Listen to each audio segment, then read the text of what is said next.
What up, YouTube? So today is going to be part 5 of the Honda Civic k24a2 swap. Today we got to just get to pretty much all the little small things that we need to finish to get this car driving. So we're going to get to our coolant system, get our radiator installed. We got to get our shift linkage going. We need to put on the power steering. We got the new pulley for it. And pretty much finish the wiring. I got to do the wiring from the fuse box to the battery. Put the intake on here. We got power steering, we got AC, axles, Yonaka axles, half shaft, and a lot of little stuff. I gotta change the temperature sensor to a stock one. We're gonna put a new bracket on here with our new throttle cable.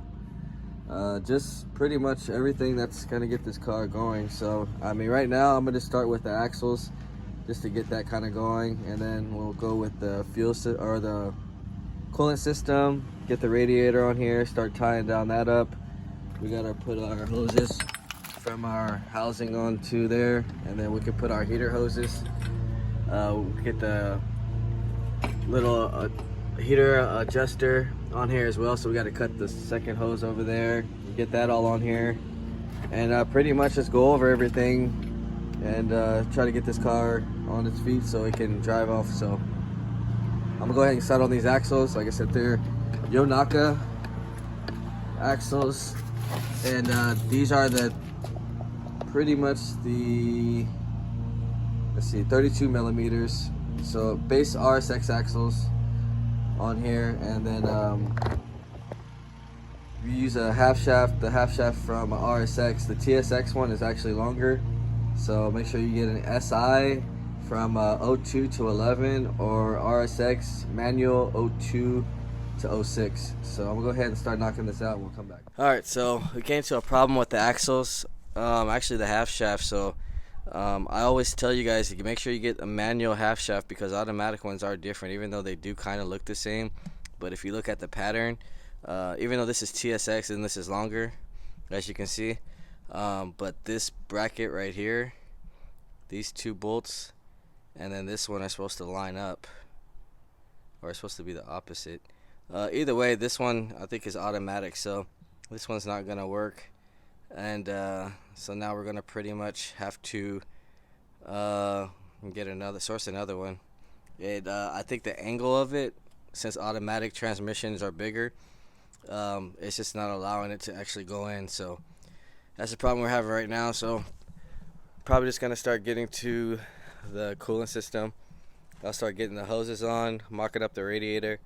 We'll come back and see what we gotta do next. Alright, so we're back now, and we pretty much got our top and bottom radiator hoses installed. The top one did need a little bit of modification, but it's all good. I got our fan switch that came from the single cam, so that's pretty much ready and tied down as well. So we'll get our fan. We do have to rewire it and extend it over to this side as far as getting the fan to work, since it's usually on this side. So we'll get that going. I went ahead and put the stock single cam sensor as well, since that's pretty much how this one from the wiring harness came, the plug. So I got that, and then I siliconed this down. I didn't do that yet. I still got to put the hose on the bottom of that, and then that'll be good. This one is too short, so we're just gonna get a sleeve, and the sleeve should be about 2 inches. So that'll be we'll cut it right here and basically do the same thing we did on this, but just with the sleeve. So we don't need to have a bypass on it, just something to extend it to actually reach to the actual heater core. Other than that, I'm actually gonna start getting to the power steering right now kit from Hybrid Racing. So I'm gonna install that, and I'm gonna install probably the AC pump, and then kind of start getting everything ready. We actually have a special pulley we ordered for the power steering to clear, so we'll see if that actually works. If not, we might have to do a little trimming on the hood. I'll go over that right now once we come back and start getting the kits installed, and show you exactly what I did. So I'm gonna go ahead and start on this power steering pump, and then we'll come back. Alright, we're back now, and I just wanted to show you guys what I got done so far. Now I got the power steering pump on.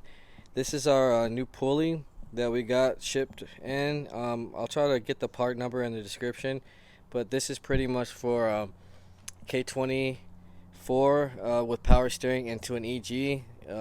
It was hitting before, so we still have to cut a little bit out of the skeleton of the hood, but it clears perfectly now. No modifying. We had some hood spacers, but we don't have to use those anymore.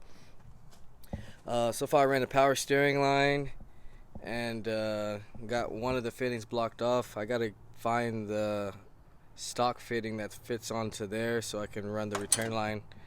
Other than that, got the AC on. We're gonna start getting the condenser ready with the fan, and then start running some of the lines, and then I'll come back and trim a little bit of this side here so I can get this off of the idle air control valve, and that's pretty much gonna be it for this video.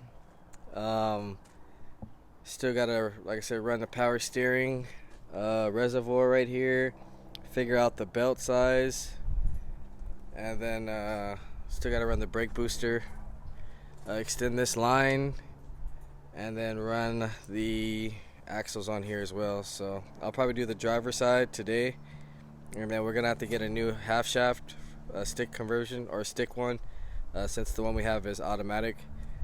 And then other than that, we'll probably just be in the video here. So I'm gonna go ahead and start knocking the rest of this stuff out, and then we'll come back in the video and pretty much get ready for tomorrow, where we're gonna be taking out the swap out of the RSX and start getting the gas tank straps ready for the EK. Alright, so it's time to explain the AC line kit from Hybrid Racing. So pretty much the lines that they give you is this top one right here, and it goes to the second line that they go right here, and that's gonna go to the AC compressor. You can see it right down there on the left side. Then the right side comes up to the 96 to 2000 condenser, which mounts up right here. And then the third line they give you is this one right here that goes to the dryer right here. This line is stock right here, which is pretty much just going to go back to right here, and just go back to the condenser box. So that's pretty much it. Still got to finish the power steering. Like I said, I mounted the line. I got to find the OEM line and get that going. We got to get this extended, and then just little stuff here and there. I still got to drill for the radiator bracket. Got to do a little bit more trimming right here, since it's really tight between the condenser and the radiator. So little modification on that, but next video we'll go ahead and finish up the power steering. We'll mount up the reservoir and finish up the axles. I'm gonna bring another Type S axle here. We'll get the bleeding of the clutch line, and then we still got to put a fan on here as well. I just wanted to show you guys how to actually mount up the AC kit on an EG. I'll try to get the part number for you guys on this one on the description. Other than that, that's pretty much going to be it for this video. If you haven't liked, share, subscribe, comment, let me know what you guys think, and I'll see you guys on the next video.